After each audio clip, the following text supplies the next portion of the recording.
Making Baby Maygan is a go.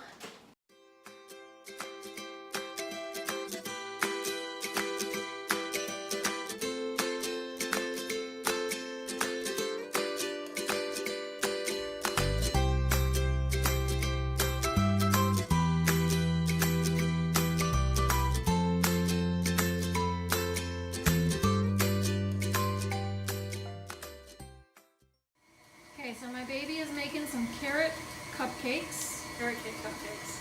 No nuts, no fruit, just carrot cake. And cream cheese frosting. My mother-in-law's recipe, which my coworkers love. It is so good. I said my mama? My mama-in-law. Okay, so today we met with the reproductive endocrinologist, a new one. We had met with one before and we didn't really care for the doctor or the facility at all.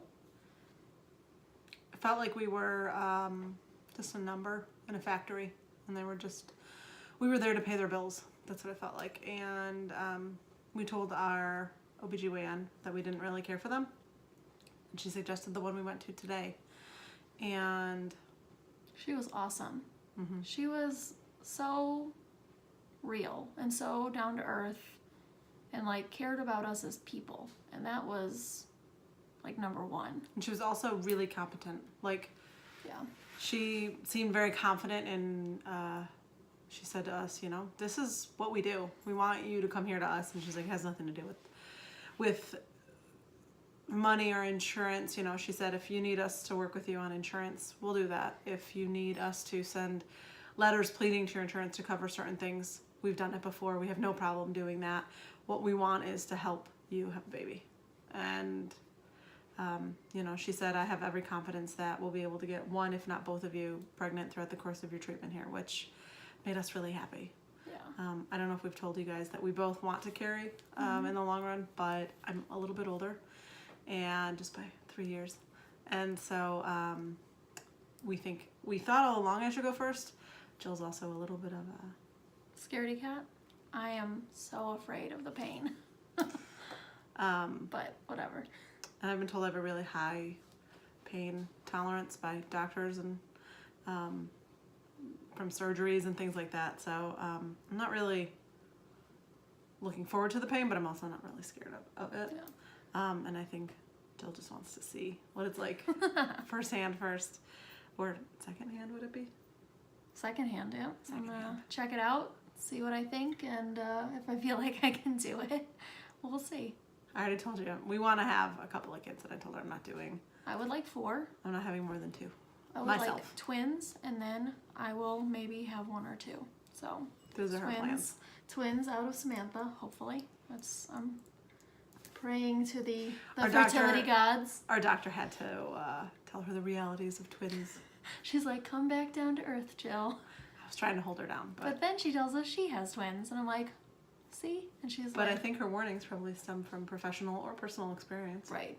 Yes. So, I understand. Not to say there's anything wrong with it. No, twins are amazing, but I understand that there are risks. So you shouldn't hope for complications, but who does? Nobody. So I'm hoping for 2 beautiful, healthy babies at the same time, out of the same womb. And if that means twins, so be it. I don't know how that doesn't mean twins, but all right. Exactly. Anyways, those are just my dreams. So we wanted to give you guys a little backstory on why we have to go to the reproductive endocrinologist. Our doctor thought it was a good idea anyway. I don't know that our regular doctor has a ton of experience with same-sex couples trying to conceive. She seemed like it was newer to her, completely accepting, totally okay with it, very nice about it, but she didn't seem overly versed in it, whereas the doctor today, totally normal to her, done it a million times, it sounded like. So yeah, didn't even bat an eye at it. She's like, okay, cool, like, what are we gonna do?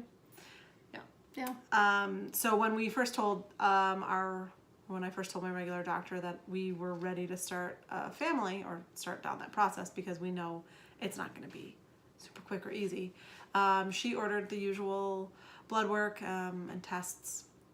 I think it's your day 3 hormones, where they check for what your levels are at. And there's certain numbers that it's supposed to be at that day. And all of my numbers were normal except for my anti-malarial hormone, which is AMH.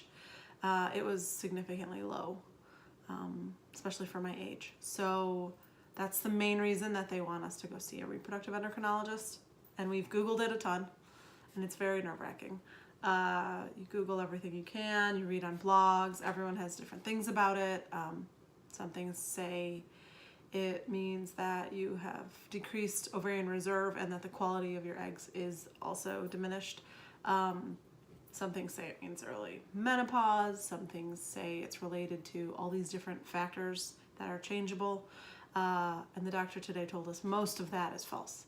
She said the only thing it's a measure of is how many eggs you have left, essentially, in your ovaries. She said probably still have thousands, but it's less than most people at my age. And it doesn't mean that we can't have a baby, and it also has no indication of egg quality, which is a relief. She basically said that if you do a natural cycle, which she said they consider IUI or ICI, if you get pregnant naturally, your chances are similar to like a heterosexual couple trying at home. So that was very reassuring. She said where it comes into play is when you are having IVF done, and the pool of eggs that are matured to be released is less. So in a normal, young, fertile woman, she might be, her body might be getting ready 20 plus eggs, maybe 30 eggs. And if you do IVF, they go in and they take out all the eggs, essentially, that are getting ready at that time, that are follicles. Mm-hmm. I'm not a doctor, and she's not a doctor, so we're not guaranteeing this is accurate. This is just we're telling you it. This is what she said. So Right. If you're watching this and you have similar concerns, then maybe this will be helpful, and then you can go to your doctor. Talk to your doctor and ask them about it. Yes. But she said that basically where if you take someone with regular AMH numbers and put them through IVF, you'll likely get, you can get 10, 20, 30 eggs. And for someone with low numbers like mine, you might get 5, maybe 10 eggs. So for IVF, which you can't even fertilize all the eggs you get out necessarily. So she said that's where it would come into play. We might have to do a couple of rounds of IVF if we have to do IVF. Yes. And the big thing today was that she said if, because at a regular doctor, we had a nurse practitioner, and the doctor kind of said, well, you know, if your insurance will cover it, I think that's probably the best way to go. And today the doctor was like, I don't even know that that's going to be a necessity for you guys. Right now. Right now. Yeah. Maybe in the future. But she said, to me, you both seem healthy and fertile, and there's no reason that if we try enough, you know, the right amount of times, then we should, you know, not be successful, which was very uplifting to us. Yeah. I think it gave us a little bit of hope that maybe we can do a few natural cycles and just see the way that your body is working, and she can monitor with ultrasounds, or I think the first natural cycle that she wants to do, well, she gave us 2 options. She said either just a regular natural cycle where Sam would continue to do the OPK tracking and just see when she gets a positive, call them, and then she would go in for the IUI the next day. Or no, that one, that's right, but that one, she said they would do a trigger shot either way for me. Oh, okay. Yeah, you're right. Just based on my medical history, and the doctor thought that would be the best way, which means you go in day 12 or 13 for an ultrasound, and they check how your follicles are progressing, and if they are of the right size, they'll do the trigger shot there. If not, they might have you come back for another ultrasound another day, or take a certain medication, or do the trigger shot a day from then, or 2 days from then. They said there's lots of options. They have a lot of options out there, which is great.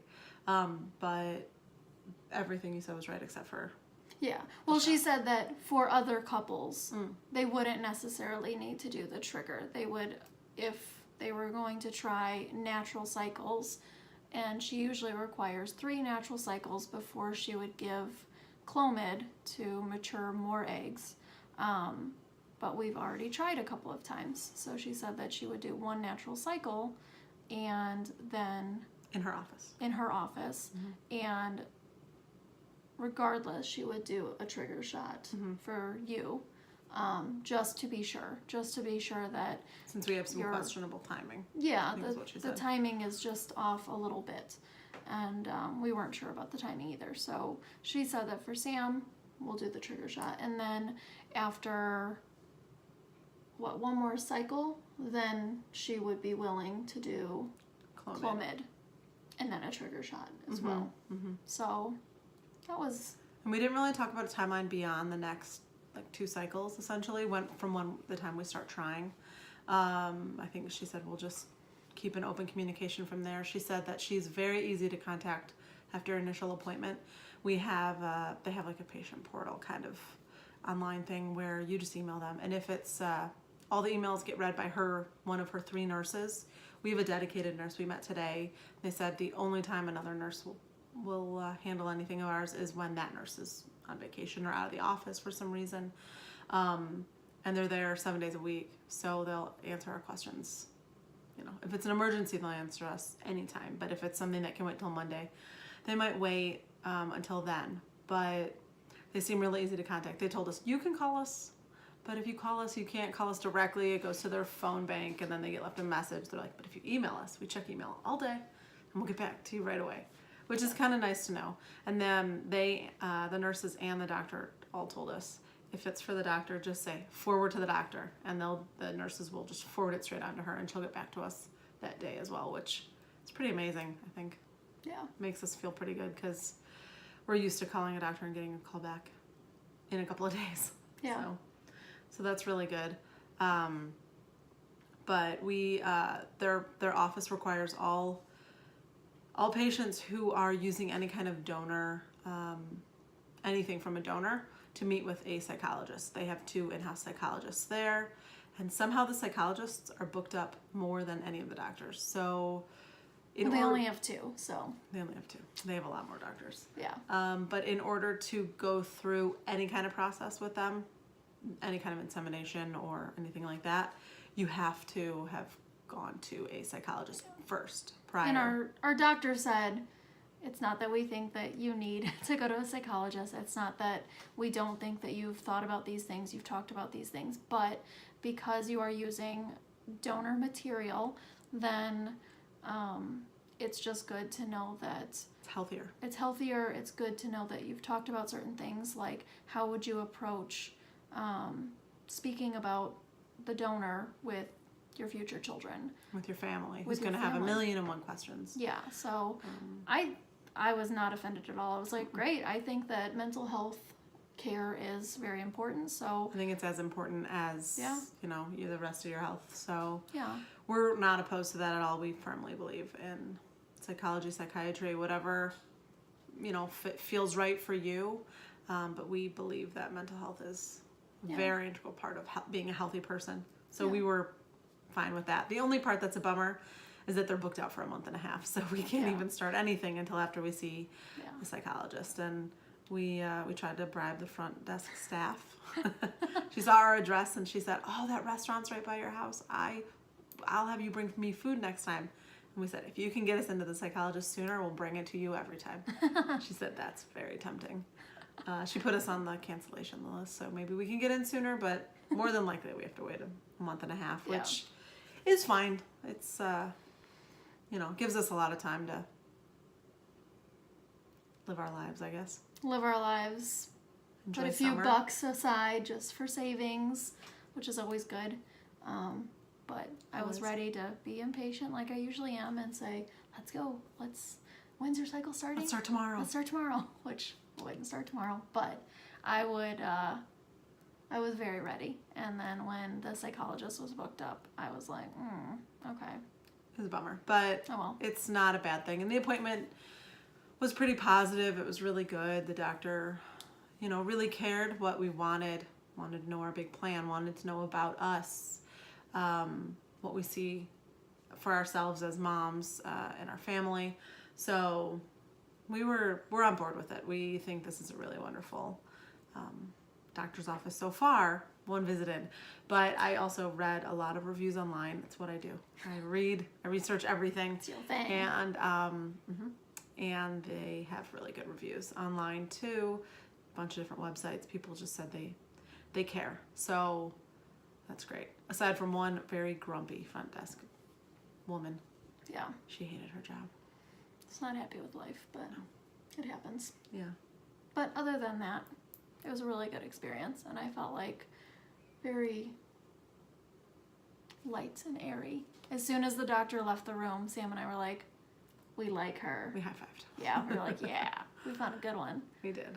So it's nice to feel like they care. So we were happy about that. yeah.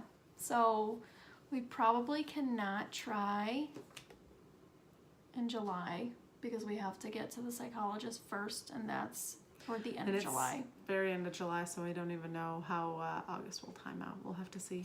Yeah, so maybe August, maybe September for my birthday. This year a puppy, this year she wants a baby. I don't know. I can't please this woman with birthday presents. Oh, you can please me because I don't know you have how, been. Puppy. How beyond a puppy, and then if we have a baby, what next?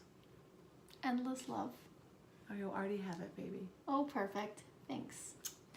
So yeah, we'll have to see. And then beyond that, Sam's gonna be getting onto my insurance because my insurance covers a heck of a lot more as far as family planning and fertility goes. So if we need to go IVF route, then we will have it. We'll have the option. We'll have the option because it is covered. We're very lucky that For my benefits. I'm very lucky that Jill has amazing insurance. I have what I thought was very good insurance until we had to call and find out what fertility coverage I had, and turns out it's not very good. Even our doctor was like, why? She's like, I don't know why some of those insurance companies have these policies that basically you don't have any fertility coverage, and they want us to go to the previous specialist that we saw was in network, or was one of their centers of excellence that they want their patients. Is that what they are of an insurance company? Clients. That's what they want them to use. And I felt like it didn't have the level of care that this doctor office had, and somehow this doctor's office isn't covered. So I don't understand insurance, and But I think even it's with terrible. even with their suggestion of going to that place, it wasn't going to cover. No, it wasn't like, going to be enough. Nearly nothing was covered. So It's like a drop in the bucket of what will be the cost in the long run of if we had to do IVF or even multiple rounds of IUI. So I'm really lucky. yeah. So if you or your partner or you know someone who is going through IVF and it is not covered at all, and it will not be, I'm sorry. That sucks. Yeah. That is tough. But they have a financial counselor, and they have plans for people who don't have insurance. They seem really willing to work with people, which is wonderful. And don't they have reduced rates sometimes in some clinics, or I think a lot of clinics have that reduced rates for people who do out of pocket. But we are lucky. It is covered on my insurance, and so we will be getting Sam onto my insurance in August, and then covered by October 1st. So we'll try over the summer, and if that doesn't work, then maybe IVF. We'll see. Hmm. And then with your AMH level, we might still. Yeah, the doctor that. said that due to my AMH level, I might not be fertile for many years to come, maybe just a couple of years. And she said if we wanted to have more than one of my biological children, she would recommend doing maybe a round of IVF in the future if we're able to have a child without IVF this time. She said being able to put aside some embryos would be really beneficial for us, so we don't have to worry. We don't have to feel like we're racing a ticking clock, which was really nice because it was definitely a question in the back of my mind that she answered without me asking. Yeah. which was really nice. And she also asked Jill all about her health and what she was wanting and hoping for. So it was really good. Yeah. Success. Yep. Yep. My cupcakes are done. All right. You need to go get your cupcakes. I do.